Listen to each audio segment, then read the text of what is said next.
दोस्तों नमस्कार। दोस्तों अभी पूरे देश में जितने भी बोर्ड हैं, चाहे सीबीएसई बोर्ड हो, आईसीएसई बोर्ड हो या तमाम स्टेट बोर्ड हो, उन सब के क्लास 10th और 12th के रिजल्ट आ चुके हैं। अब आज हम बात करेंगे जो जिन बच्चों ने इस साल क्लास 10th पास किया है। बच्चों, अब तक हमारी जो एजुकेशन थी 10th तक, वो एक सीधी स्ट्रेट लाइन में चल रही थी। स्ट्रेट लाइन का मतलब कि वो बच्चा जिसने क्लास फर्स्ट में एडमिशन लिया, वो बच्चा क्लास फर्स्ट से लेके और क्लास 10th के एक स्ट्रेट लाइन में पढ़ा। उसको किसी प्रकार के सिलेबस के अलावा बाहर से कुछ सोचने और समझने की जरूरत नहीं थी। लेकिन 10th के बाद एक बच्चे के लाइफ में एक टर्निंग पॉइंट आता है, जहां से बच्चे के सामने बहुत सारे ऑप्शंस होते हैं। ऑप्शन होते हैं स्ट्रीम सिलेक्शन के ऑप्शन, जिसमें बच्चे के सामने साइंस मैथ्स है, साइंस बायोलॉजी है, एग्रीकल्चर स्टडीज है, कॉमर्स है, आर्ट्स है, वोकेशनल स्टडीज है। तमाम तरह के जो स्ट्रीम्स हैं, उनमें से एक सबसे अच्छे, खुद के लिए जो सबसे अच्छा ऑप्शन होगा उसको सिलेक्ट करना होता है। अब वो सबसे अच्छा सिलेक्शन कैसा हो, क्यों हो, उसके लिए हमें कुछ चीजों को ध्यान में रखने की जरूरत होती है। सबसे पहले हम डिस्कस करेंगे कि वो स्ट्रीम कौन कौन सी है, कौन सी स्ट्रीम में जाने में क्या क्या ऑप्शन आगे फर्दर स्टडीज में, एंट्रेंस एग्जाम में, कॉम्पिटिटिव एग्जाम या जो आप जीवन में बनना चाहते हैं उसमें आपके सामने ऑप्शंस कौन कौन से हो सकते हैं। तो सबसे पहले अपन बात करेंगे स्ट्रीम्स में। आपका पीसीएम है, पीसीबी है, कॉमर्स है, आर्ट्स है, एग्रीकल्चर है और वोकेशनल स्टडीज है। सबसे पहले अपन बात करेंगे पीसीएम की, फिजिक्स केमिस्ट्री मैथ्स ग्रुप जो है उसकी बात करेंगे। फिजिक्स केमिस्ट्री मैथ्स ग्रुप जो है, इसको नॉन मेडिकल ग्रुप भी कहा जाता है। जो बच्चा 11वीं 12वीं में पीसीएम ग्रुप रखता है, उस बच्चे के सामने सबसे पहला जो ऑप्शन होता है, वो बच्चा ज्वाइंट एंट्रेंस एग्जाम देके और इस देश के जो आईआईटीज और एनआईटीज हैं उसमें बीटेक प्रोग्राम में एडमिशन ले। इसके अलावा वो बच्चा 12th पास करके नेवी और एयरफोर्स में जो आपकी ऑफिसर्स के लिए जो एडमिशन होता है, ऑफिसर्स के लिए जो एग्जाम होता है, एनडीए का एग्जाम, नेशनल डिफेंस एकेडमी का एग्जाम, उसमें वो बच्चा एनडीए का एग्जाम दे और वहां पे जाके डिफेंस में अफसर बने। उसके बाद वो बच्चा डिफरेंट डिफरेंट जो सब्जेक्ट्स हैं, फिजिक्स है, केमिस्ट्री है, मैथ्स है, कंप्यूटर साइंस है, इस प्रकार के जो सब्जेक्ट्स हैं उन सब्जेक्टों में बीएससी करे। उसके लिए सीयूईटी का एग्जाम आजकल कंपलसरी हो गया, वो एग्जाम दे और देश के टॉप जो यूनिवर्सिटीज हैं वहां से बीएससी करे।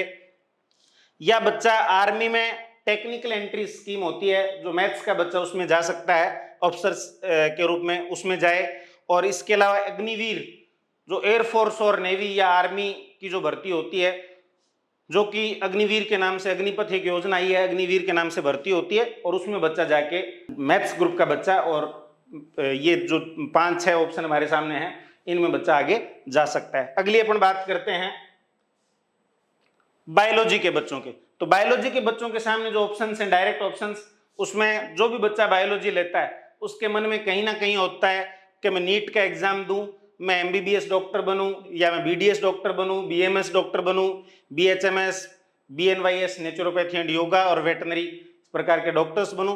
तो ये तमाम तरह के जो कोर्सेज हैं, एमबीबीएस, बीडीएस, बीएमएस, बीएचएमएस, बीएनवाईएस और वेटनरी, इस ये डॉक्टर बनने के लिए आपको नीट का एग्जाम देना कंपलसरी है। नीट के एग्जाम के अलावा जो बायोलॉजी स्ट्रीम का बच्चा है वो बीएससी नर्सिंग कर सकता है।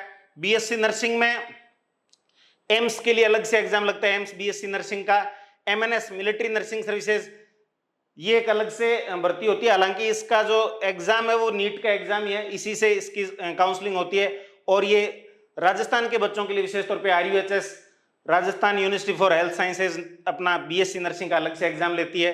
इसके अलावा बीएससी जो बच्चे करते हैं उनको वही सीयूईटी का एग्जाम देना होता है, कॉमन यूनिवर्सिटी एंट्रेंस टेस्ट, जिसमें बच्चा BSc physics, BSc chemistry, BSc zoology, botany, biotechnology, biochemistry, microbiology, life science, environmental science, agriculture studies, इस प्रकार के कोर्सेज में जाके वो बीएससी बच्चा कर सकता है। इसके अलावा फार्मेसी का एक ऑप्शन बच्चे के सामने हो सकता है, इंटीग्रेटेड बायो या लाइफ साइंस का ऑप्शन बच्चे के पास हो सकता है। तो ये इस प्रकार के कोर्सेज बायोलॉजी का बच्चा कर सकता है।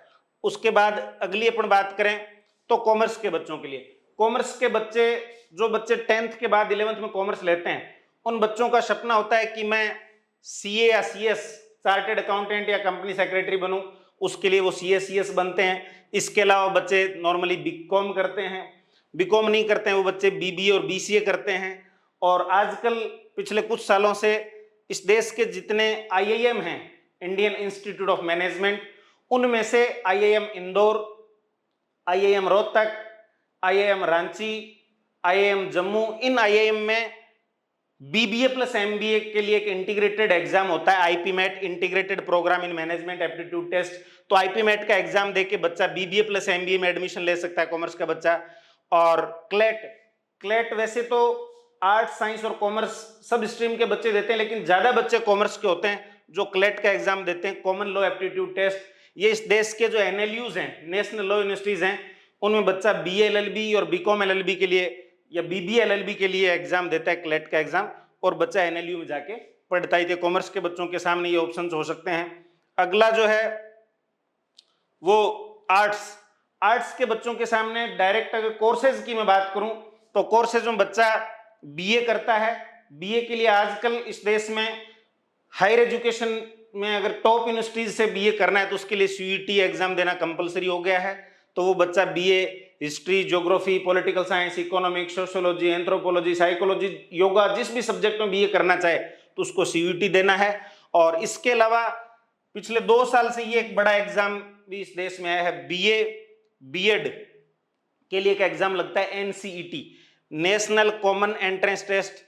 ये इस देश के जो IITs हैं, NITs हैं, CU हैं, सेंट्रल यूनिवर्सिटीज, और RIE regional institute of education, वहां पे बच्चा 4 ईयर BA B.Ed, जिसको आजकल ITEP भी कहा जाता है, इंटीग्रेटेड टीचर एजुकेशन प्रोग्राम, ये एग्जाम देता है और बच्चा ये कोर्स करता है।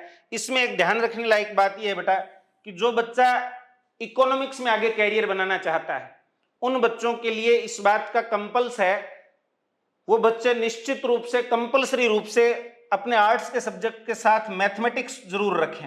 आप मैथ्स रखेंगे तभी आप BA इकोनॉमिक्स कर पाएंगे हायर एजुकेशन में, क्योंकि आजकल ज्यादातर यूनिवर्सिटीज में, ज्यादातर कैंपस में ये कंपलसरी हो गया कि जो बच्चा BA इकोनॉमिक्स करेगा उसके पास +1 +2 11वीं 12वीं में मैथ्स का होना जरूरी है। मैथ्स आर्ट्स के साथ हो, साइंस के साथ हो या कॉमर्स के साथ हो, वो बच्चा जो है वो BA इकोनॉमिक्स कर पाएगा। इस सब्जेक्ट के अलावा हिस्ट्री, ज्योग्राफी और पॉलिटिकल साइंस, इकोनॉमिक्स के अलावा भी सोशियोलॉजी है, साइकोलॉजी है, एंथ्रोपोलॉजी है, फिलोसॉफी है, योगा है, इस प्रकार के सब्जेक्ट्स में बच्चा जो है वो ग्रेजुएशन और पोस्ट ग्रेजुएशन या उसके आगे की स्टडी कर सकता है। उसके बाद एग्रीकल्चर स्टडीज 11th में बच्चे के पास subject physics, chemistry, maths, bio और एग्रीकल्चर, इनमें से फिजिक्स, केमिस्ट्री 2 सब्जेक्ट हो, केमिस्ट्री, बायोलॉजी 2 सब्जेक्ट हो और उसके साथ AG जुड़ जाता है तो वो सब्जेक्ट जो है वो एग्रीकल्चर बन जाता है। इसमें जो देश में टॉप एग्जाम होते हैं एग्रीकल्चर स्टडीज के लिए बच्चे का हायर एजुकेशन के लिए, उसमें ICAR का एग्जाम है, जो आजकल CUET के थ्रू ICAR में एडमिशन होने लग गया है। ICAR के इस देश में 74 कैंपस ICAR के और 113 कैंपस जो स्टेट के मिला के, और इतने सारे सेंटर्स के लिए ICAR का एग्जाम होता है। फिर जेट, राजस्थान के बच्चों को, जो राजस्थान के एग्रीकल्चर यूनिवर्सिटीज हैं उनमें एडमिशन के लिए जेट का एग्जाम लगता है, ज्वाइंट एंट्रेंस टेस्ट। ये टेस्ट जो है उसमें विशेष तौर पे मैं बात करूं, राजस्थान के जो बच्चे हैं जिन्होंने एग्रीकल्चर स्टडीज ले रखा है उन बच्चों के लिए थोड़ी सी नुकसान की बात यह है कि राजस्थान का जो सिलेबस है उस सिलेबस में जो बायोलॉजी है वो एग्री बायो है, जो केमिस्ट्री है वो एग्री केमिस्ट्री है, और एक एग्रीकल्चर सब्जेक्ट है, 3 सब्जेक्ट हैं। तो वो बच्चे ICAR में बहुत अच्छा परफॉर्म नहीं कर पाते हैं, क्योंकि ICAR में जो सब्जेक्ट्स पूछे जाते हैं वो प्रॉपर बायोलॉजी और प्रॉपर केमिस्ट्री के पूछे जाते हैं, जो NCERT है। तो इसमें थोड़ा सा कमजोर सिलेबस राजस्थान बोर्ड में 11th 12th का होता है। तो उन बच्चों के लिए जेट का एक एग्जाम है जिसके थ्रू बच्चा राजस्थान के किसी भी एग्रीकल्चर कॉलेज से BSc agriculture, BTech agriculture, BSc और BTech horticulture, dairy technology, food technology, इनमें BSc और BTech के कोर्सेज बच्चा करता है ICAR और जेट से। उसके बाद है CUET BHU। CUET जो है उस CUET के अंडर जो एग्रीकल्चर के कोर्सेज हैं उसमें BHU एक सबसे बड़ा कॉलेज है। BHU के अलावा विश्व भारती के बाद central university of south Bihar, और उसके बाद गांधी रूरल इंस्टीट्यूट, ये कुछ सरकारी इंस्टीट्यूट हैं जहां से बच्चे का BSc एग्रीकल्चर में एडमिशन होता है CUET के टेस्ट के थ्रू। इसके अलावा चौधरी चरण सिंह एग्रीकल्चर यूनिवर्सिटी हिसार और पंजाब एग्रीकल्चर यूनिवर्सिटी के लिए भी एग्रीकल्चर के बच्चे बीएससी एग्रीकल्चर और जो डिफरेंट डिफरेंट कोर्सेज मैंने अभी बता के गया, उन कोर्सेज में बच्चे का एडमिशन एग्रीकल्चर के थ्रू होता है। उसके बाद अपन बात करें वोकेशनल स्टडीज में, तो वोकेशनल स्टडीज में होटल मैनेजमेंट का कोर्स है, डिजाइनिंग का कोर्स है, रिटेल मैनेजमेंट का कोर्स है, फैशन स्टडीज का है, ट्रेवल एंड टूरिज्म मैनेजमेंट का है, जिसमें बच्चे +1 +2 का आपका कोर्स करते हैं, +2 पास करते हैं और उसके बाद सीयूईटी है, निफ्ट है, निड है और निफ्ट है, ये एग्जाम देके और इस देश के जो डिफरेंट जो टॉप कैंपस हैं इस देश के, उनमें इन एग्जाम्स के थ्रू बच्चे का वोकेशनल स्टडीज में हायर एजुकेशन के लिए एडमिशन होता है। अब बच्चों जो सबसे इंपॉर्टेंट बात है वो ये है कि बच्चा जब 10वीं के बाद स्ट्रीम का सिलेक्शन करे, ये जो अभी इससे पहले जो स्लाइड में अपन ने जो बताया कि मैथ्स है, बायो है, एग्रीकल्चर है, कॉमर्स है, आर्ट्स है, वोकेशनल स्टडीज है, ये सारी चीजें आपको गूगल पे मिल जाती है, स्कूल आपको बता देता है। लेकिन सबसे जरूरी बात यह है कि बच्चा 10th के बाद स्ट्रीम का सिलेक्शन करे तो किन बातों का ध्यान सबसे ज्यादा रखे। तो सबसे पहले तो बच्चे की रुचि जो वो किस सब्जेक्ट में है, बच्चा किस सब्जेक्ट को सबसे ज्यादा रुचि के साथ, सबसे ज्यादा इंटरेस्ट के साथ पढ़ता है, अगर वो सब्जेक्ट बच्चे को अपने ऑप्शनल सब्जेक्ट के रूप में मिले तो डेफिनेटली वो बच्चा अपने कैरियर में बहुत ऊंचे आयाम स्थापित करेगा। दूसरा, बच्चे का स्कोर किस विषय में अच्छा है। कभी कभी ये होता है कि बच्चे का इंटरेस्ट मैथमेटिक्स में है लेकिन स्कोर वो लगातार सोशल स्टडीज में अच्छा कर रहा है, बच्चे का इंटरेस्ट साइंस में है लेकिन वो बच्चा इंग्लिश में स्कोर बहुत अच्छे लेके आ रहा है, तो ये बात भी देखनी जरूरी होती है कि बच्चा स्कोर कौन से सब्जेक्ट में लगातार अच्छा कर रहा है। उसके बाद कि जो उस बच्चे का फेवरेट सब्जेक्ट है, उस फेवरेट सब्जेक्ट में इस पूरी दुनिया में और इस देश में, दोनों जगह पूरी धरती पे सबसे अच्छे संस्थान कौन से हैं हायर स्टडीज के, वो बच्चा जब ग्रेजुएशन करेगा, पोस्ट ग्रेजुएशन करेगा, पीएचडी करेगा, रिसर्च करेगा, तब उस बच्चे के सामने इस देश और दुनिया में अच्छे संस्थान कौन से हैं, टॉप संस्थान कौन से हैं, वहां पे एडमिशन का प्रोसेस क्या है, वहां का फीस स्ट्रक्चर क्या है, वहां पढ़ेंगे तो टाइम कितना लगेगा, ये बातें भी बच्चों को और बच्चों के पेरेंट्स को ध्यान रखना जरूरी होता है।